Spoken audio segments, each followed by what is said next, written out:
e Homa Bay ka wang'iyo wechegi ni ere kaka wanyalo losogi. Mokwongo en en threat mwabedogo koa e pinje maoko, pinje ma jirende wa kae kabiro ka chando jolupo.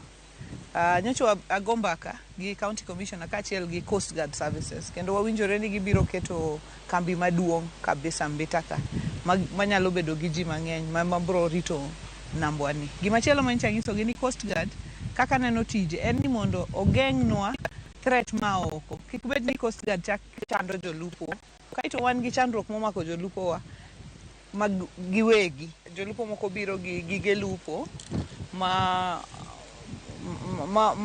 ok kony weche mag lupo, kendo mako rech mapotindo. Nikech weche mag lupo muhimu na zaidi, nyocha kao department mangima taketo mar weche mag lupo, blue economy gi fisheries. Governor, toka rech gi osewuok e nam to nyaka usgi. Mokwongo kogane mbaka ni to chiro chalo nade? Bende gin kod chiro maber? Rech pedha nyakelo, kendo jotimo ohala ywak ni pok ong'i kama long'o minyala migi ma gin bende rech gi seche moko ok tow. Nyamboga mae priority mara mana kao namba 1. Manyaka sani nyasedhi mamanyo pesa mar gero chiro mar rech Homa Bay kae e chakore. Kendo chiro ni inyalo paro ni chon kanyocha an woman rep an mana keto ne jopaya kacha mabati moko ma giuse iye, kendo naketo gi nyaka negi kama cold storage kama ginyalo kane rech.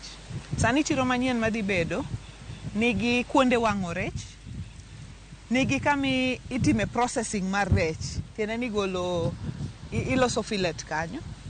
En gi cold storage magiluongo ni Kirindo kacha, gin 6 udi mag cold storage, gin 6 matiende ni rech kata te